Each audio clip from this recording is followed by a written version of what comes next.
ఇప్పుడు మనం 2024 సంవత్సరం నూతన సంవత్సరం ద్వాదశ రాశులు 10వ రాశి మకర రాశి వారి జ్యోతిష్యం భూత భవిష్యత్తు వర్ధమానం ఎలా ఉందో మన జానకిరామ్ని అడిగి చూద్దామండి. నూతన సంవత్సరం ఎలా ఉంది, మకర రాశి వారి జ్యోతిష్య బలం చూడు. జానకిరామ్ 2024 సంవత్సరం నూతన సంవత్సరం మకర రాశి వారి జాతకం ప్రయత్న, చదువు, విద్య, ఉద్యోగం, వ్యాపారం, తరించిన కార్యం, నమ్మిన పని, చేసే పనిది, ఇల్లు, జాగా, భూమిది, విద్య యోగంది, ఉద్యోగ యోగంది, కళ్యాణ బలంది, సంతాన బలంది, ధనబలంది, ముణబలంది చూడు.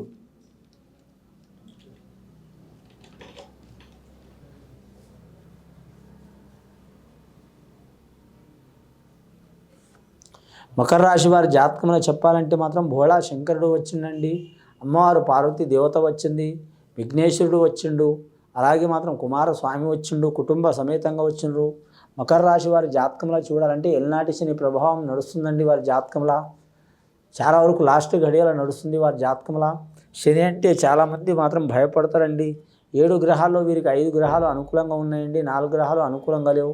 అందులో శని గ్రహం అనుకూలంగా లేదు వీరి జాతకానికి. గత 7.5 సంవత్సరాల శని నడుస్తుంది వీరి జాతకానికి. ఇది 6వ సంవత్సరం, 6.5 సంవత్సరం, ఇంకొక సంవత్సరం ఉంటుంది వీరి జాతక బలానికి. శని చాలామందికి అపోహ ఏముంటుందండి, శని ఉంటే చాలా కష్టం అనుకుంటారు, కానీ శని ఇచ్చినంత మంచితనం ఏ గ్రహం ఇవ్వదండి. చాలా న్యాయబద్ధమైన గ్రహం అంటే మాత్రం శని గ్రహమే.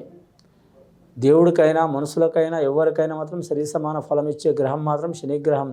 2 సంవత్సరాలు పొంగు ఉంటుందండి, 2 సంవత్సరాలు మంగు ఉంటుందండి, 2 సంవత్సరాలు మాత్రం కొంగు ఉంటుందండి.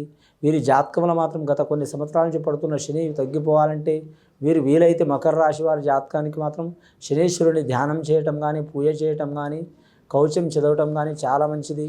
అలాగే మాత్రం శివాలయం సందర్శనం చేయటం చాలా మంచిది.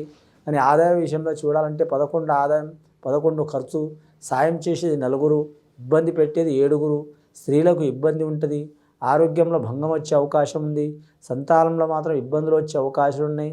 గత కొన్ని సంవత్సరాల నుంచి పడుతున్న చిక్కులు చికాకులు తొలగాలంటే మాత్రం నవగ్రహ ధ్యానం చేయటం, ఆంజనేయ స్వామి పూజ చేయటం చాలా మంచిది. గవర్నమెంట్ ఉద్యోగస్తులకు గడ్డు కాలం ఉంటుందండి.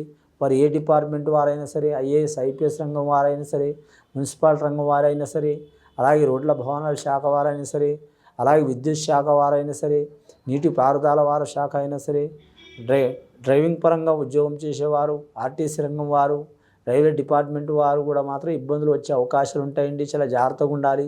రాజకీయ నాయకులకు మాత్రం గడ్డు కాలం ఉంటుంది.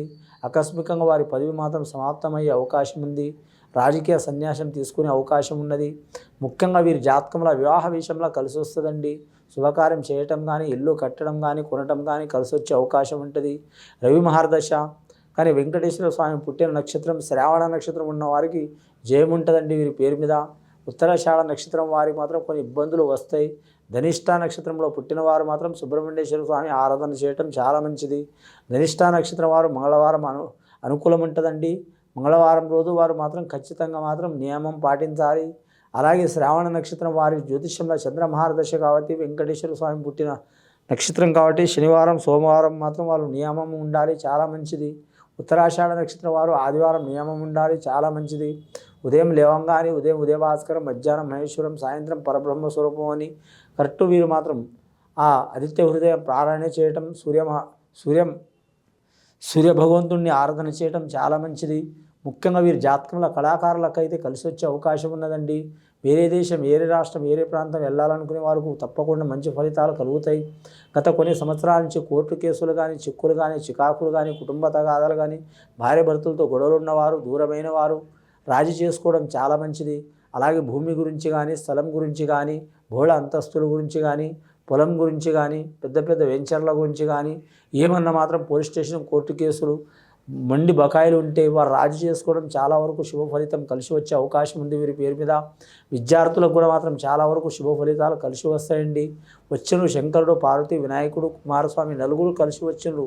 వీరికి ఐకమత్యమే మహాబలం అండి. వీరు ఇంట్లో ఏ పని చేసినా ఐకమత్యంగా చేస్తే చాలా మంచిది. అన్నదమ్ములతో కూడా కలిసి వస్తుంది, అక్క చెల్లెలతో కూడా కలిసి వస్తుంది, భార్య తరపు వాళ్ళతో కూడా కలిసి వస్తుంది, రక్త సంబంధం వాళ్ళతో కూడా కలిసి వస్తుంది. అనుకున్న పని జయమయ్యే అవకాశం ఉంది. ముఖ్యంగా వీరు శనికి మాత్రం శనీశ్వరునికి శాంతి చేపించడం చాలా మంచిదండి. నవగ్రహాల్ని మాత్రం నువ్వుల నూనెతో మాత్రం వీరు ఖచ్చితంగా మాత్రం 9 దీపాలు పెట్టాలండి. చాలా వరకు వీరి మీద ఉన్న చిక్కులు చికాకులు వెళ్ళిపోతాయి. అలాగే నవగ్రహాల్ని తైలాభిషేకం చేయటం, శనేశ్వరుని తైలాభిషేకం చేయటం, శని త్రయోదశి రోజు చేయటం చాలా వరకు మంచిది. వీరి జాతక బలానికి అంశబలం మంచిగా ఉంటుంది. కానీ మాత్రం నూతన వ్యాపారం చేయాలనుకునేవారు, ఉద్యోగం చేయాలనుకునేవారు, నూతన కార్యం మొదలు పెట్టాలనుకునేవారు ఈ 2024 సంవత్సరంలో వీరికి 6 నెలలు అనుకూలం ఉంటాయి. 6 నెలలు చిక్కులు చికాకులు ఉంటాయండి. ధన విషయంలో కూడా కలిసి వచ్చే అవకాశం ఉంది. నమ్మిన పని జయమయ్యే అవకాశం ఉంది. ఇక వివాహ విషయంలో చిక్కులు చికాకులు ఉన్న వారికి తప్పకుండా తొలగిపోతాయండి. వీరు తప్పకుండా ఒకవేళ వీలైతే మాత్రం వీరు మధ్యలో వేలు ఉంగరం, ఇది శని ఉంగరం అంటారండి.